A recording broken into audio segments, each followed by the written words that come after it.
Hello students, IIT brain में आप सभी का स्वागत। आज जिस प्रॉब्लम पे हम डिस्कस करेंगे, एक बार आप पहले उस प्रॉब्लम को सुन लें।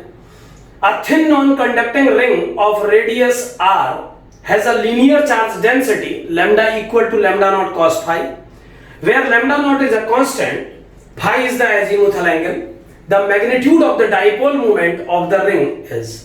यानी आपको एक ऐसी रिंग का डाइपोल मोमेंट कैलकुलेट करना है जिस रिंग के सरफेस पर, जिस रिंग पर charge density lambda equal to lambda naught cos phi फॉर्मूले से दी जा रही है।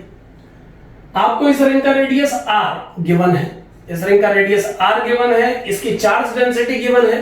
आपको इस रिंग का नेट डाइपोल मोमेंट कैलकुलेट करना है। तो सबसे पहले ये ध्यान दें कि डाइपोल मोमेंट की बात क्यों की जा रही है एक रिंग में, हमें पहले वो समझना होगा।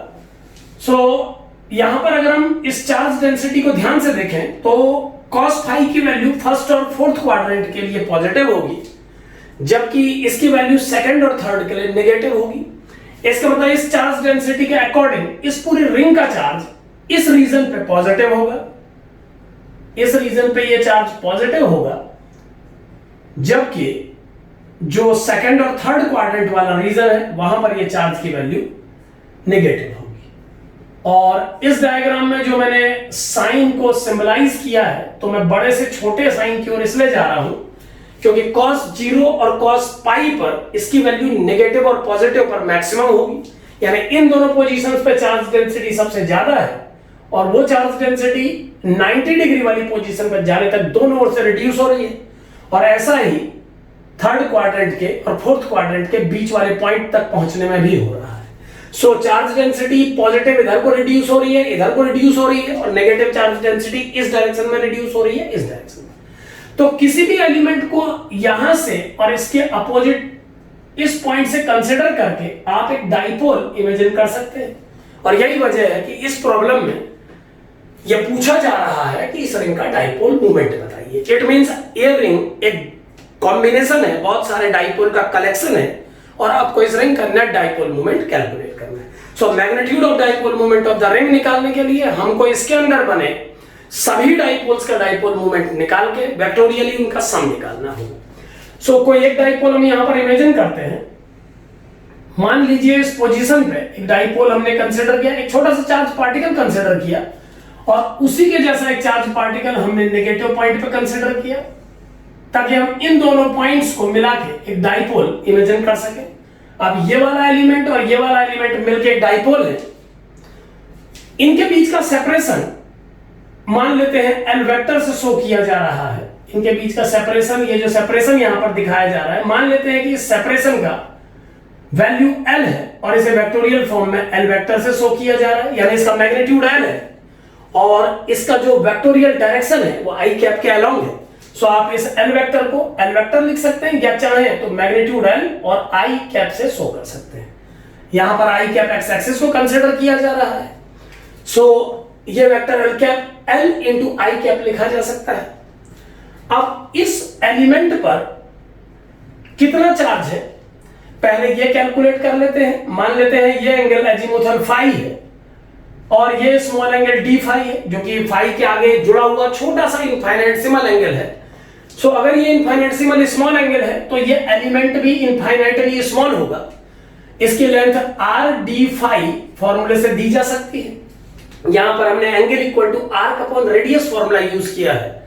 अगर एंगल आर्क अपॉन रेडियस है तो आर्क की वैल्यू को एंगल इनटू रेडियस लिखा जा सकता है।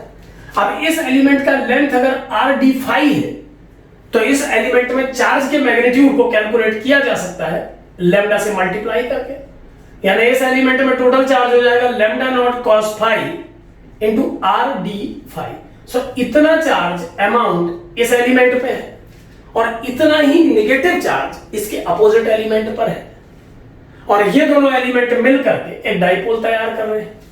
इस नेगेटिव एलिमेंट पर भी चार्ज के एलिमेंट की वैल्यू कैलकुलेट कर सकते हैं।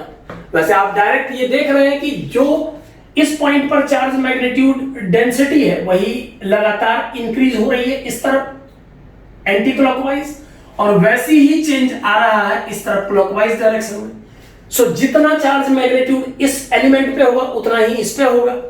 फिर भी अगर आप मैथमेटिकली कैलकुलेट करना चाहें तो इस एलिमेंट में चार्ज के मैग्नीट्यूड को आप जब लिखेंगे तो आप लिख सकते हैं लैम्डा की जगह lambda naught cos pi minus five, lambda naught cos pi minus five, क्योंकि एंगल यहीं से मेजर होना चाहिए।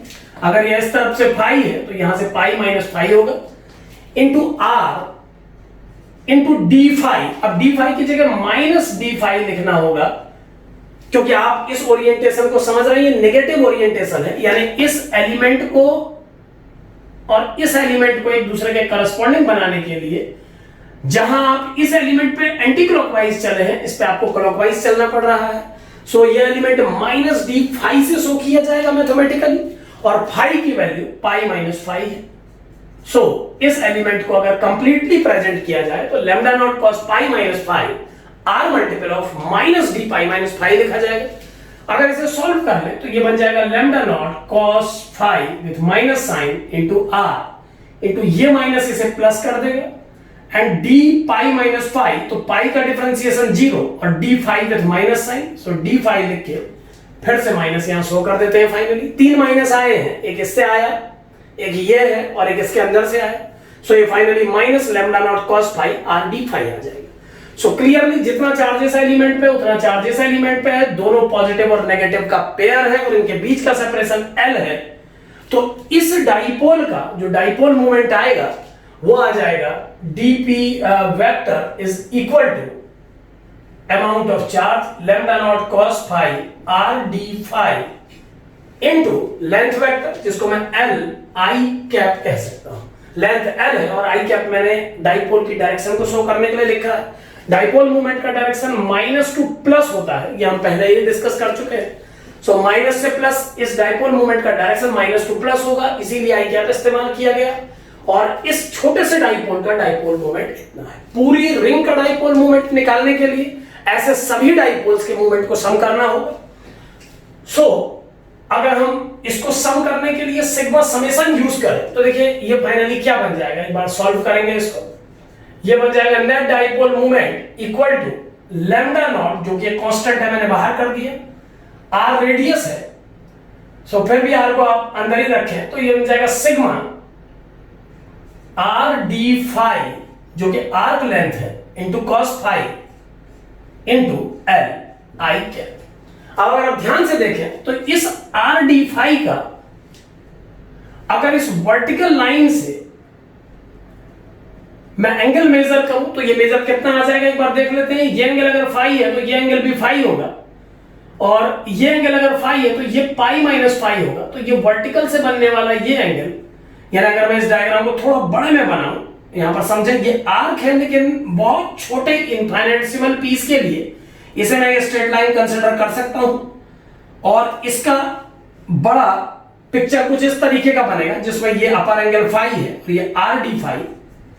तो आर डी फाई का ये component R D phi cos phi होगा, R D phi cos phi हो जाएगा। अब ये कंपोनेंट अगर R D phi cos phi है और L इन दोनों के बीच का सेपरेशन है, तो R D phi cos phi और L के प्रोडक्ट को हम इस पतले से बनने वाले रेक्टेंगल का एरिया मान सकते हैं। यानी इस सिग्मा के अंदर ये जो R D phi cos phi आ रहा है और ये जो L आ रहा है, ये इस छोटे से रेक्टेंगल, इसे आप एक रेक्टेंगल मान सकते हैं। वैसे ये आप देख पा रहे होंगे यहां पर कई स्टूडेंट्स को एक कंफ्यूजन बनता है कि ये टर्मिनल्स थोड़ा सा घूमे हुए हैं तो ये रेक्टेंगल कैसे हो सकता है। तो यहां पर ध्यान से समझें कि आप एक इनफाइनाइटली स्मॉल डी फाई के लिए परफॉर्म कर रहे हैं। सो इनफाइनाइटली स्मॉल डी फाई के लिए अगर आप परफॉर्म कर रहे हैं तो फिर ये जो टर्मिनल यहां पर घूमे हुए हैं उन टर्मिनल की लेंथ को इग्नोरेबली स्मॉल माना जा सकता है, और इनके बीच का जो सेपरेशन है वो बहुत कम है। और मैंने आर डी फाई के उस कंपोनेंट को विड्थ के रूप में यूज किया है जो कि उसका वर्टिकल प्रोडक्ट है, जो उसका वर्टिकल कंपोनेंट है।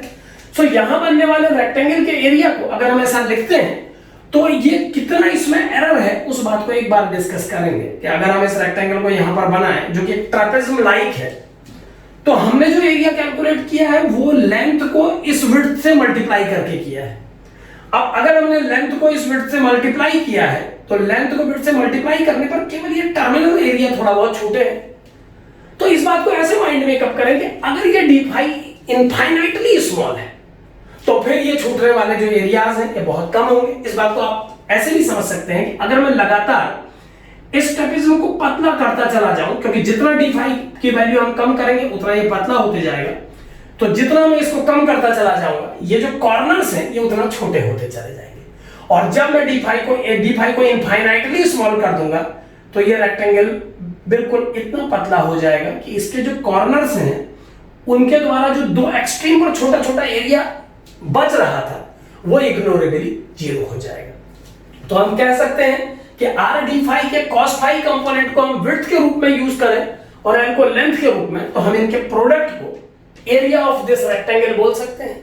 यानी ये बन गया नेक्स्ट लाइन में P vector equal to lambda naught into sigma D A I cap. और अगर पूरे रिंग के लिए हम इस तरीके के सभी डीए एलिमेंट का सम करें या सिग्मा समेशन करें तो ये बन जाएगा P vector equal to lambda naught into area i cap, जहां A इस पूरी रिंग का एरिया जो कि पाई आर स्क्वायर के बराबर होगा। सो P वेक्टर आ जाएगा lambda naught into pi r square i cap. तो इस तरीके से एक रिंग का डाइपोल मोमेंट कैलकुलेट किया जा सकता है। यहां पर रिंग के डाइपोल मोमेंट की बात इसीलिए हो रही है क्योंकि इस रिंग में बहुत सारे छोटे छोटे डाइपोल्स बन रहे हैं और हमें उन सभी डाइपोल्स के डाइपोल मोमेंट का रिजल्टेंट कैलकुलेट करना है। तो इस तरीके से हम एनालिटिकली ये देख सकते हैं कि इस रिंग का जो नेट डाइपोल मोमेंट आएगा वो इसके एरिया पर डिपेंड करेगा और साथ में डिपेंड करेगा उस कांस्टेंट पे जिस कांस्टेंट को यूज किया गया है इस रिंग की